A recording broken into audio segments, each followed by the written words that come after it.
চিংড়ি মাছ দেখেই হয়তো বুঝে গিয়েছেন মালাইকারির প্রিপারেশন নিচ্ছি। হ্যাঁ, লবণ আর হলুদ দিয়ে একটু মাছটাকে ম্যারিনেট করে রেখে দেবো কিছুক্ষণের জন্য, যাতে মাছের মধ্যে লবণটা ঢুকে যায়। তারপরে টক দই যেহেতু লাগবে সেজন্য হালকা করে গরম করে নিয়েছিলাম গরুর দুধ, তার মধ্যে 2 চামচের মতন ভিনেগার দিয়ে নাড়াচাড়া করে এখন আমি এটাকে টক দই বানিয়ে নেব আর আধা ঘন্টার জন্য ফ্রিজে রেস্টে রেখে দেব।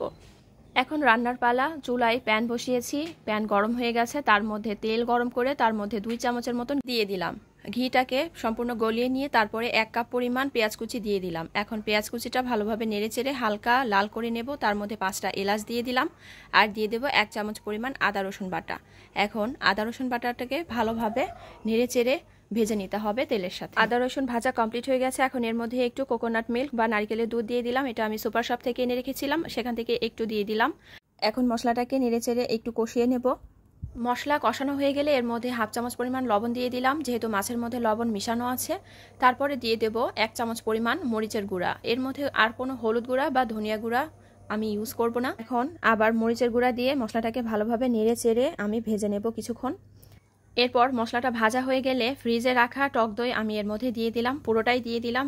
টক দইটা আমি ছেঁকে নিইনি, এজন্য একটু দলা দলা থাকতে পারে, এজন্য ভালোভাবে নেড়ে চেড়ে অনেকক্ষণ সময় নিয়ে টক দইটা মিশিয়ে নিতে হবে। তার জন্য জাল এই পর্যায়ে এসে মিডিয়াম লো আঁচে দিয়ে আমি অনেকক্ষণ নেড়ে চেড়ে টক দই মিশিয়ে নেব। এরপর এই মশলাটাকে একটু শুকিয়ে নিব এবং তারপরে যে ম্যারিনেট করে মাছটা আমি রেখে দিয়েছি সেই মাছগুলো সম্পূর্ণ এর মধ্যে দিয়ে দেব। মাছগুলো আমি দিয়ে দিলাম। এখন মশলার সাথে নেড়েচেড়ে আমি 10 মিনিটের মতন কষিয়ে নেব, একদম মিডিয়াম লো আছে। লবণ একটু কম হয়েছিল, তাই আরও একটু লবণ আমি অ্যাড করলাম। এখন নেড়েচেড়ে এই মশলাটাকে মাছের সাথে ভালোভাবে শুকিয়ে নিতে হবে। তার জন্য আমি আবারও 10 মিনিটের মতন রান্না করে নেব এবং ঢাকনা দিয়ে ঢেকে দেব। ঢাকনা উঠিয়ে দেখছি 10 মিনিট পরে মোটামুটি ঝোলটা শুকিয়ে এসেছে, অর্থাৎ আমার মাছ কষানো হয়ে গেছে।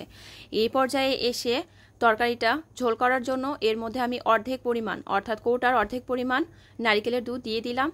আর এখন এই দুধটার সাথে মাছটাকে আমাকে আরও 10 থেকে 15 মিনিট মিডিয়াম লো আঁচে রান্না করে নিতে হবে। নারকেলের দুধ ছাড়া কিন্তু মালাইকারি অসম্ভব। আপনারা এভাবে কৌটাও নিয়ে আসতে পারেন অথবা বাড়িতেও করে নিতে পারেন। হালকা গরম পানি দিয়ে নারকেল যদি ব্লেন্ড করতে পারেন তাহলেও কিন্তু দুধ তৈরি হয়ে যায়।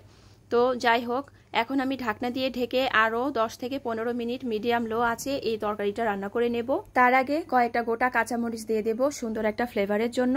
আর তারপরে আমি ঢাকনা দিয়ে আরও 10 থেকে 15 মিনিট এই তরকারি রান্না করে নেব। ফিরে এলাম 10 মিনিট পর। দেখেন তরকারির কালারটা কত সুন্দর এসেছে আর তেলটাও বের হয়ে এসেছে। এখন এই পর্যায়ে এসে আমি এর মধ্যে 1 চামচ পরিমাণ গরম মশলার গুঁড়ো দিয়ে দেব। গরম মশলার গুঁড়ো দিয়ে দিলাম আর দিয়ে দেব 1/2 চামচ পরিমাণ জিরার গুঁড়ো দিয়ে দিলাম। এখন এগুলো ভালোভাবে নেড়েচেড়ে তরকারির সঙ্গে হালকা করে মিশিয়ে নেব এবং আবারও 5 মিনিটের জন্য মিডিয়াম লো আঁচে রেস্টে রেখে দেব। আমার রান্না কিন্তু মোটামুটি শেষ হয়ে গেছে। এখন আর জাল না দিলেও চলবে, তো চুলার জালটা আমি বন্ধ করে দেব, কারণ পেঁয়াজের তরকারি কিন্তু ঠান্ডা হয়ে যাওয়ার পরে একটু চেপে যায়। তো এ পর্যায়ে এসে আমি চুলার জাল বন্ধ করে দেব এবং ঢাকনা দিয়ে ঢেকে 5 মিনিট পর খাওয়ার জন্য সার্ভ করব। তো এই যে দেখেন 5 মিনিট পর তরকারি কিন্তু একদম জমে গেছে। হ্যাঁ, এখন খাওয়ার জন্য সার্ভ করব। একটা বাটিতে আমি মাছ তুলে নেব।